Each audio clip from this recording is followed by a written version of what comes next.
जय श्री राम प्यारे। रामायण पढ़ना बहुत अच्छा होता है, इसलिए पहले राम फिर काम। अयोध्या कांड द्वितीय सोपान मार्च परायण 13वां विश्राम चल रहा है। आज के संवाद में सुने। महाराज दशरथ जी कोप भवन में हैं। कैकेयी को बार बार समझाते हैं। कैकेयी अपने 2 वरदानों पर अड़ी हुई हैं। भरत जी का राज तिलक, प्रभु श्री राम जी को वनवास। दोनों वरदानों पर माता कैकेयी अड़ी हुई हैं। महाराज दशरथ जी बार बार समझाते हैं, बेहोश हो जाते हैं, गिर पड़ते हैं, हाथ जोड़कर विनती करते हैं, हाँ राम, हाँ रघुनाथ, हाँ राम। ऐसे करके कहते कहते समझाते समझाते पूरी रात बीत गई। आज के संवाद में सुने। रात बीत जाती है, महाराज दशरथ जी नहीं जागते हैं। फिर राजद्वार पर सेवकगण, मंत्री, अयोध्यावासी सब राम जोहार करने के लिए आते हैं। उधर तैयारी हो रही है, राज तिलक की, राजाभिषेक की तैयारी हो रही है, सजावट होती है, बधावे बजते हैं, मंगल गीत गाए जा रहे हैं, उधर तैयारी हो रही है। और इधर महल में महाराज दशरथ जी का बहुत बेकार हाल है।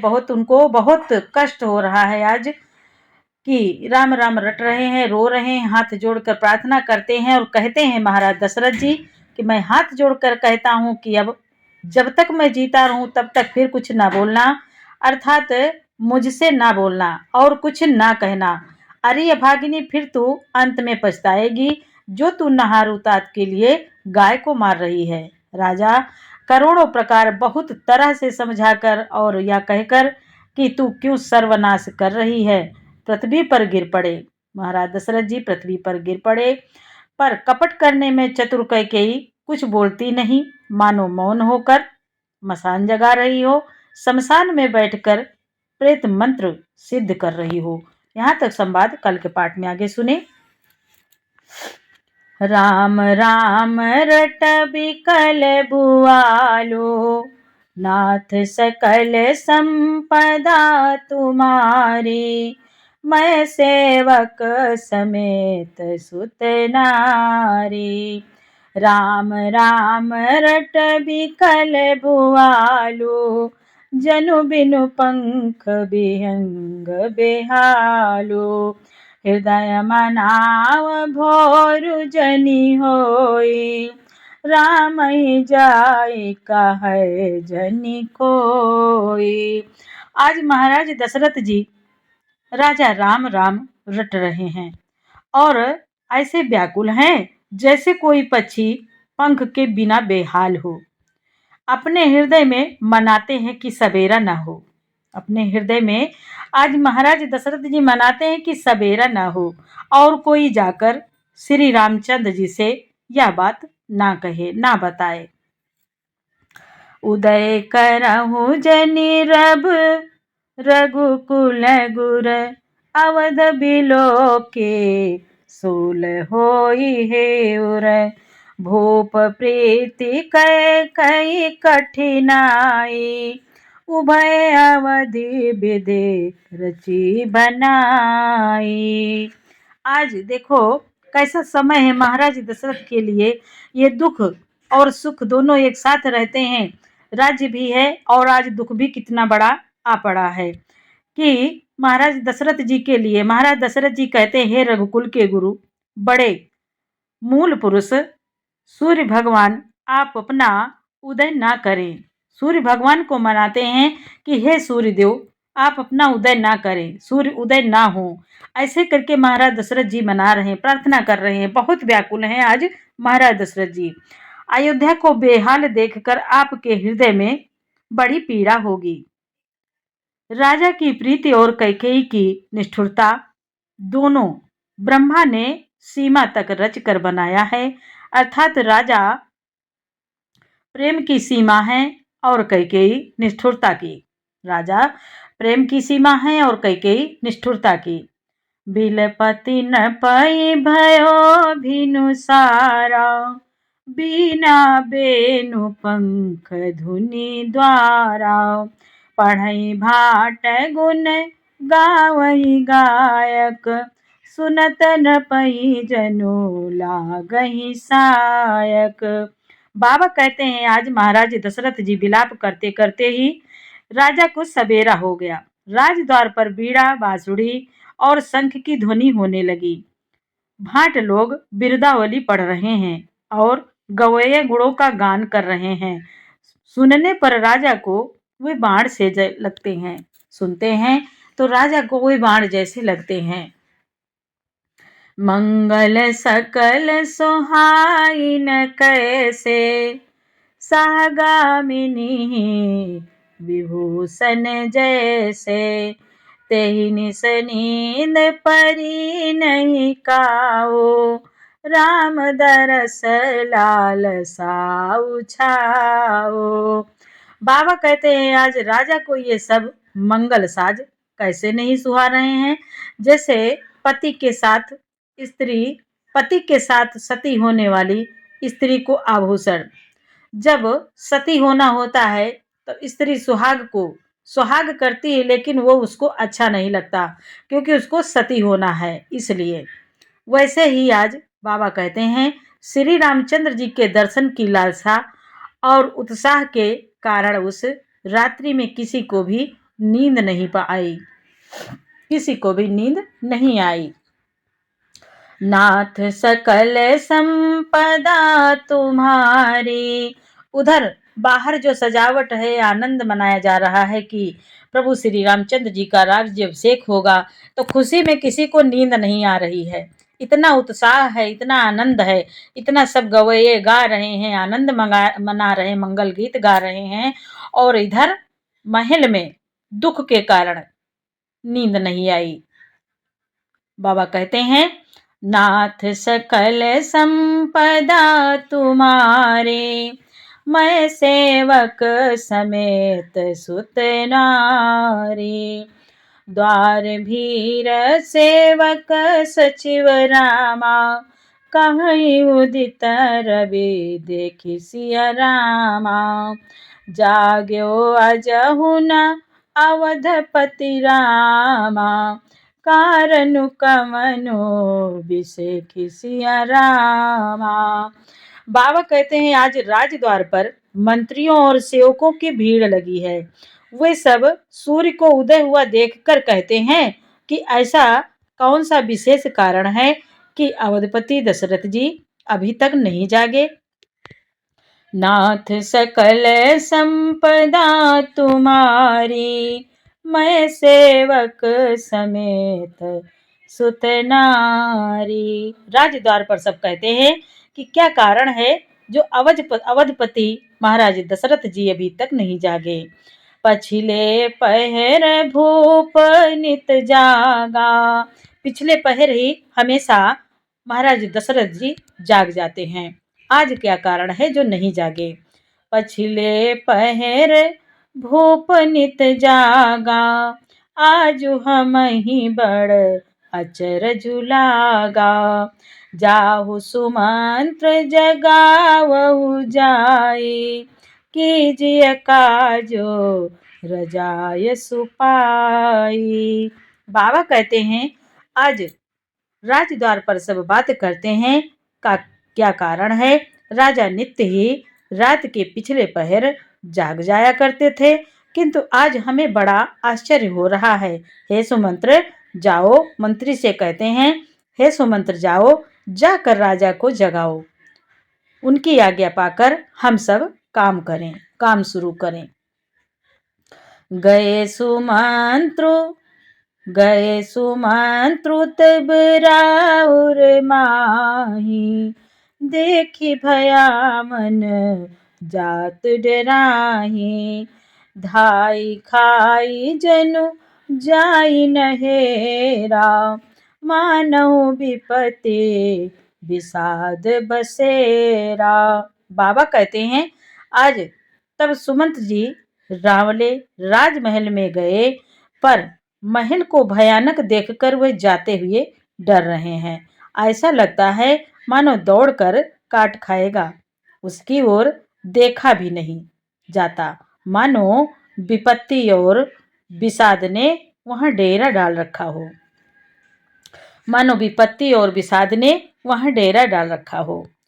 पूछे को न उत्तर देई, गए जेहि भवन भूप कैकेयी, कही जय जीव बैठ सिरुनाई, देखि भूप गति गयो सुखाई। बाबा कहते हैं आज पूछने पर कोई जवाब नहीं देता।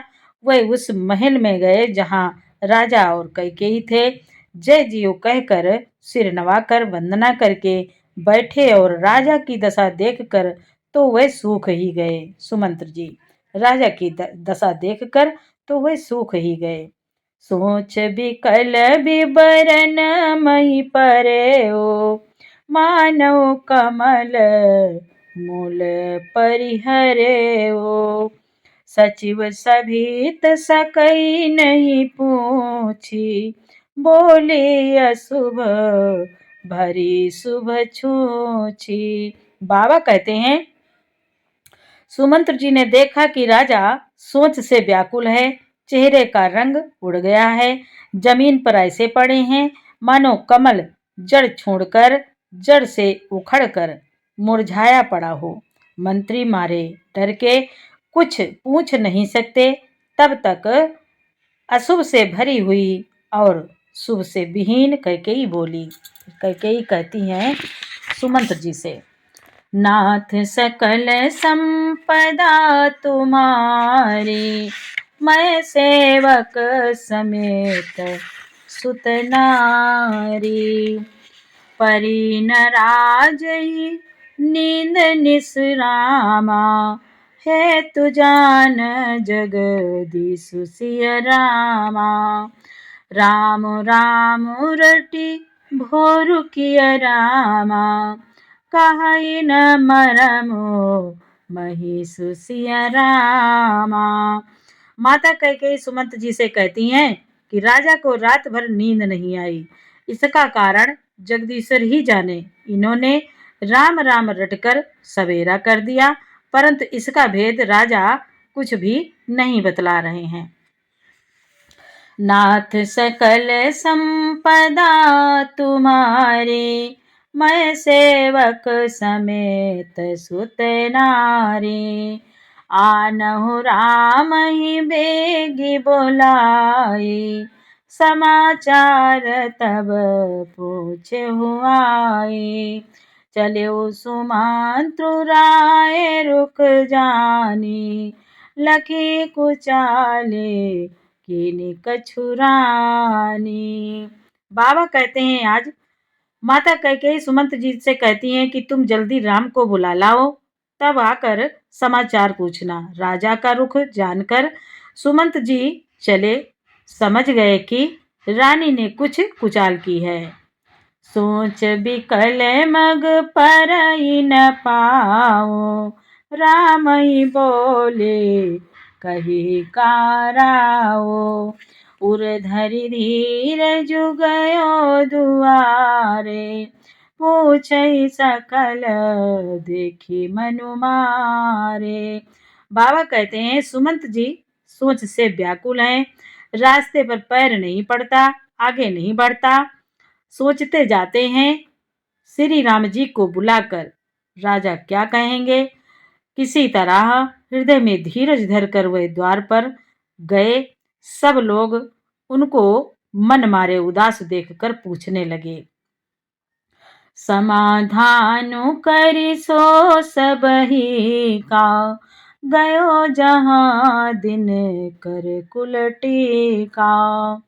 राम सुमंत्र ही आवत देखा, आदर कीन पिता समलेखा। बाबा कहते हैं तब सब लोगों का समाधान करके सबको बताकर किसी तरह समझा बुझाकर सुमंत्र जी वहां गए जहां सूर्य कुल के तिलक श्री रामचंद्र जी थे। श्री रामचंद्र जी ने सुमंत्र को आते देखा तो पिता के समान समझकर उनका आदर किया। निरखी बतनु कही भूपर जाई, रघुकुल दीपहि चलो लेवाई। राम को भांति सचिव संग जाही, देखि लोग जाता बिल खाही। बाबा कहते हैं आज श्री रामचंद्र जी के मुख को देखकर और राजा की आज्ञा सुनाकर वह रघुकुल के दीपक श्री रामचंद्र जी को अपने साथ लिवा चले। श्री रामचंद्र जी मंत्री के साथ बुरी तरह से बिना किसी लवाजमे के जा रहे हैं। यह देखकर लोग जहां तहां विषाद कर रहे हैं। नाथ सकल संपदा तुम्हारी, मैं सेवक समेत सुत नारी। जाय देख रघुवंश मनि रामा, नरपति निपट कुसाजु सिया रामा। सामी पर्यो लखी सिंहनी रामा, मनो वृद्ध गज राजू सिया रामा। बाबा कहते हैं आज रघुवंश मणि श्री रामचंद्र जी ने जाकर देखा कि राजा अत्यंत ही बुरी हालत में पड़े हैं, मानो सिंहनी को देखकर कोई बूढ़ा गजराज सहम कर गिर पड़ा हो। नाथ सकल संपदा तुम्हारी, मैं सेवक समेत सुत नारी। सुख ही अधर जरई सब अंगो, मनहु दीन मनहीन भुअंगो। सरुख समीप देखी कैकेयी, मानव मीचो घरी गनि लेई। बाबा कहते हैं आज राजा के ओंठ सूख रहे हैं और सारा शरीर जल रहा है, मानो मणि के बिना सांप दुखी हो रहा हो। पास ही क्रोध से भरी कैकेयी को देखा, मानो साक्षात मृत्यु ही बैठी हो, राजा के जीवन की अंतिम घड़ियां गिन रही हो। करुणामय मृदु राम सुभाओ, प्रथम देख दुख सुनान काओ। तदपि धीर धरि समओ बिचारी, पूछे मधुर बचन महतारी। गोस्वामी तुलसी बाबा कहते हैं मुनि बोले आज श्री रामचंद्र जी का स्वभाव कोमल और करुणामय है। उन्होंने अपने जीवन में पहली बार यह दुख देखा। इससे पहले कभी उन्होंने दुख सुना भी न था। तो भी समय का विचार करके हृदय में धीरज धरकर उन्होंने मीठे वचनों से माता कैकेयी से प्रभु श्री रामचंद्र जी पूछते हैं, मोहि कहु मातु तात दुख कारण, करिय जतन जहि होई निवारण। सुनहु राम सब कारण एहु, राजई तुम पर बहुत स्नेहो। प्रभु श्री राम जी माता कैकेयी से कहते, हे माता, मुझे पिताजी के दुख का कारण कहो, ताकि जिससे उसका निवारण हो, दुख दूर हो, वह यत्न किया जाए। कैकेयी ने कहा, हे राम सुनो, सारा कारण यही है कि राजा का तुम पर बहुत स्नेह है, बहुत प्रेम है। देन कहे मोहि दुई वरदाना। माता कैकेयी प्रभु श्री राम जी से कहती हैं, देन कहे मोहि दुई वरदाना, मांग्यो जो कछु मोहि सुहाना। सो सुनि भयो भूप और सोचो, छाड़ी न सकहि तुम्हार संकोचो। आज गोस्वामी तुलसीदास जी कहते हैं माता कैकेयी प्रभु श्री राम जी से कहती हैं कि इन्होंने मुझे 2 वरदान देने को कहा था। मुझे जो कुछ अच्छा लगा वही मैंने मांगा। उसे सुनकर राजा के हृदय में सोच हो गया, क्योंकि ये तुम्हारा संकोच नहीं छोड़ सकते।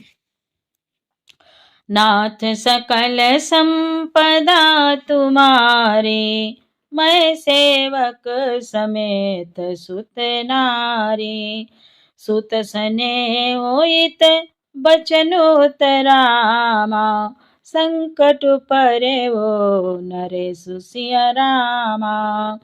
सकहुत आयसु धरहु सिर रामा, मेटाओ कठिन कलेश सिया रामा। बाबा कहते हैं, माता कैकेयी कहती हैं प्रभु श्री रामचंद्र जी से आज कि इधर तो पुत्र का स्नेह है, इधर तो पुत्र का स्नेह है और उधर वचन प्रतिज्ञा।